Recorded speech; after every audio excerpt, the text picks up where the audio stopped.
السلام علیکم. د پیسو ګټلو نوی فرصت په فیسبوک کې نوی اپډیټ راغلی دی چې په تیرو 28 ورځو کې یعنې په یو میاشت کې 3 لکه ویز پوره کړئ په عکسونو، په ویډیوګانو، په پوسټونو او په سټوریانو په فیسبوک کې. دا نوی اپډیټ راغلی دی. که هغه پیج وي، که هغه آی ډي وي، ساده آی ډي وي، نو زر تر زره دا موقع له لاسه مه ورکوئ. ډېر یو ښه اپډیټ راغلی، یو میاشت وخت دی تاسو ته، باید دا ترلاسه کړئ. او د دې دپاره دغه لوکیشن شرط نه دی، لکه مخکې چې کنټنټ مونټایزیشن د هغې دپاره شرط دا و چې هغه هیوادونه به انتخابوي چې هغې کې مونټایزیشن ان وي او افغانستان په هغې کې نه و. اوس په دې کې دا هم نشته، افغانستان هم پکې شامل دی، بلکې ټول هیوادونه چې په دنیا کې څومره ملکونه دي هغه ټول په دې کې شامل دي.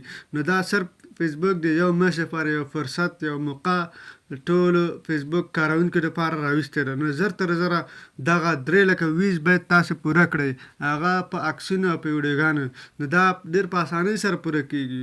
ملګرو کوشش وکړئ د ورځې ډېر پوسټونه وکړئ او فالورز هم ترلاسه کړئ. انشاءالله دا څنګه ان کېږي په بله ویډیو کې به تاسو ته معلومات درکړم.